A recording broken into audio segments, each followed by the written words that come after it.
My turn.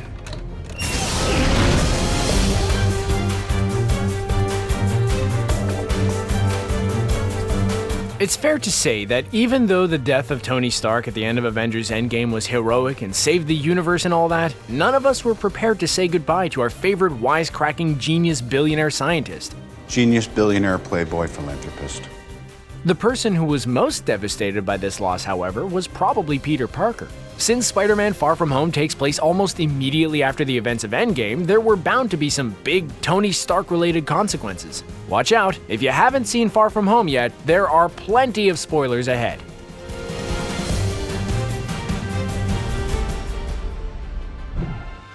It goes without saying that the death of a character like Tony Stark is going to leave a huge hole in the Marvel Cinematic Universe in more ways than one. But because of the very personal relationship he developed with Peter Parker in Spider-Man Homecoming, Spidey is no doubt going to be feeling the impact even more. Which is exactly what we see at the beginning of Far From Home, a Peter Parker grieving the loss of his friend and mentor. He is so greatly hit by Tony's death that the movie actually starts with Peter wanting to avoid any Spider-Man heroics entirely in his grief, which is the first instance of how, even though he is no longer with us, Tony Stark is actually a huge part of this Spidey sequel. So much so that even when Nick Fury and Quentin Beck first ask for his help to take down the Elementals, Peter refuses and chooses instead to rejoin his class. If Tony had lived at the end of Endgame, pretty much none of this would happen, as the Peter Parker we know and love is one who was more than enthusiastic to jump into a battle and help take down the bad guys. Without the conflict of Tony's passing, the internal struggle of Spider-Man Far From Home would have been completely different. Iron Man's presence is felt so much throughout Spider-Man Far From Home that you could almost make the argument that he is actually the hero of the movie. I'm the best. Hear us out. One of the biggest plot points in Far From Home is the question of who will step in and take over where Iron Man left off. You gonna be the next Iron Man now? Well, no, I don't have time. I'm too busy doing your job. While there are a couple of other possibilities presented, both Tony's assistant Happy and Nick Fury are pushing Peter Parker to step into the spotlight. You could make the case that without Tony's death opening up that possibility in the first place, then Peter Parker would never have been given the chance to set out on this brand new hero's journey. Not only that, but Peter is the only person who Tony decided to entrust the Edith technology to after his death. Out of every fully grown superhero he could have bequeathed his secret to, Tony actually chose Peter to carry on his life's work. You're an Avenger now. And while Peter resists the call to action at first, Tony's instincts turn out to be totally right. And without that technology, Peter never would have been able to take down Quentin Beck in the end. So Tony Stark is actually responsible for Peter Parker's rise to true heroism. And since it's his technology that saves the day in the end, he might be the secret hero of Spider-Man Far From Home. But wait, if we're going to allow the possibility that Tony is the real hero of the movie, we can't ignore the fact that he might just be the biggest villain too. See, literally none of the conflict in the movie would have happened if it weren't for Tony, and Peter Parker might have actually just been able to go on vacation for once. It all goes back to Stark Industries and yet another wronged employee out for revenge. Quentin Beck was a former holographic illusion specialist for Stark Industries and the inventor of the unfortunately abbreviated BARF technology. Retro framing, or BARF. God, I gotta work on that acronym. But lame acronym or not, the technology is amazing and went completely unappreciated by Tony himself. Now Beck leads a group of other disgruntled former employees left in Tony's scathingly sarcastic wake from over the years who helped him turn into Mysterio and go about his very complicated plan to win Spider-Man's trust and steal the Edith technology for himself. Beck also makes a pretty good point during Far From Home when giving a speech about how irresponsible it was of Tony to leave such powerful technology in the hands of a teenager. Of course, Peter is more than just your average teen, but Beck isn't entirely wrong in questioning Tony's sense of responsibility. While we will always love Tony Stark for all that he is, we do have to wonder, was he actually the bad guy? But whether or not you think Tony is the cause of the destruction in Far From Home or the solution to it, It's a piece. you can't deny that his presence is felt in almost every scene of the movie, all the way to the murals painted of him on just about every wall across North America and Europe. In the most perfectly Stark-like moment, it is revealed that the acronym for the AI hidden in the beloved glasses he passes down to Peter, Edith, stands for "Even dead, I'm the hero," because he wouldn't be Tony Stark without getting in the final word. Point is, you're welcome. In a lot of ways, Spider-Man Far From Home echoes the very first Iron Man movie and serves more as a final farewell to a beloved character than anything else. This, of course, is very clear in the scene where Peter puts on the Edith glasses in order to build his new suit, to the exact same song that Tony listened to while constructing the original Iron Man armor. I'll take care of the music. I love Led Zeppelin! On top of that, the movie's post-credits scene puts Peter in exactly the same position as Tony was in the first Iron Man. I am Iron Man. While Tony decided to reveal himself as Iron Man and Peter didn't, both movies end with our hero unmasked and stepping into a future that is completely unknown. While the Avengers banded together to work as a team on equal ground, it became clear over the years that Tony was really the glue that held all of these very different and often not well suited to work together superheroes together.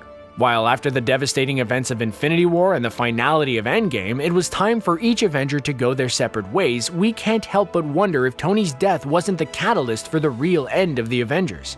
At the end of Endgame, we see Thor off on an adventure in space with the Guardians of the Galaxy crew, Black Panther headed back to Wakanda, the Hulk too injured to fight again, Captain America jumping back in time to live a quiet life with his one true love.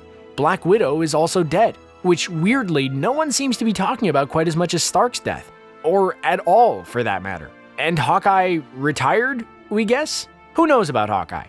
Anyway, there's something so final about the death of Tony Stark lining up with the dismantling of the original Avengers that really makes it feel as though his death was the final straw, the one thing that the Avengers couldn't recover from and continue on after. Sure, maybe all the actors' contracts were up, but that doesn't sound very cinematic at all. We've already talked about how Tony Stark's death is the catalyst for most of the action and conflict in Spider-Man Far From Home, but it's possible that he actually had another hand in how things turned out without even realizing it. Since Tom Holland entered the Marvel Universe as the new Peter Parker, a lot of time has been spent establishing Tony as his originally reluctant mentor, and a huge figure in Peter's life and development into a superhero. I think with a little more mentoring, he'd be a real asset to the team. So much so that after Tony dies, our Peter doesn't really know how to carry on without him. Even after he's given the Edith technology, he immediately hands it off to Quentin Beck and actually grows really attached to him over the course of the movie. We have to imagine that if Tony had never died, Peter wouldn't have been searching for someone to replace the Tony Stark-shaped hole in his heart, and would never have trusted Mysterio as much as he would end up doing in Far From Home. Because while Nick Fury and Happy are really pushing Spidey to step into the Iron Suit, he instead turns to Quentin Beck and puts all of the responsibility of the technology in his hands, as though he himself could replace Iron Man and maybe even step in and fill the gap left by the passing of Tony. The mid-credits scene in Spider-Man Far From Home left us all wondering, what's going to happen to Peter now that the entire world knows of his true identity? Like we mentioned before, unlike Tony revealing himself to be Iron Man at the end of a press conference by choice, Peter instead finds that a doctored video of himself has been posted on the internet, in which he is revealed to be the web-slinger himself. We can safely assume that everything will change for him and those around him, and we'd bet that the new information is going to make going back to school a bit more complicated. But would that big reveal have even happened were it not for the death of Tony Stark? Probably not. See, Quentin Beck and his gang are entirely made up of grumpy former Stark Industries employees hell-bent on revenge. Because Tony is now dead, their only choice is to go through Peter, knowing that he has been given the Edith technology that they want to get their hands on. If Tony had never died, then Mysterio would have gone straight for Iron Man, basically cutting out Spidey's involvement in the situation entirely. And if Spider-Man hadn't been involved with the Elementals, there would have been no reason for J. Jonah Jameson to release that video in the end. Now that Spider-Man's true identity has been revealed, and now that he is the only one in possession of the Edith technology, and now that he isn't under the protection of one of the most notorious and powerful superheroes of all time, it's pretty easy to imagine that Peter is going to be visited by some seriously big bads in the coming years. Tony's death has left him in a truly vulnerable position.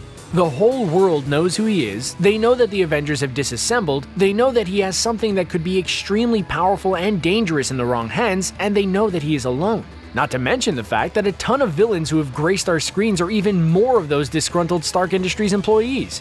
We've already seen Whiplash in Iron Man 2, Aldrich Killian in Iron Man 3, and of course Vulture from Spider-Man Homecoming. Who's to say who else is out there, now poised and ready to go head-to-head with the newly vulnerable Spider-Man?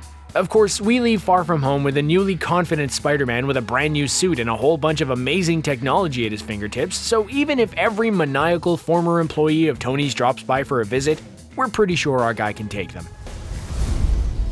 And now we're crying again. Come on, Tony, why did you have to go and be all heroic like that? What did you think of this list? Was Far From Home too influenced by Tony Stark's death, or did it pay homage to one of the best MCU characters ever? Let us know in the comments below, and we hope you had fun watching this video.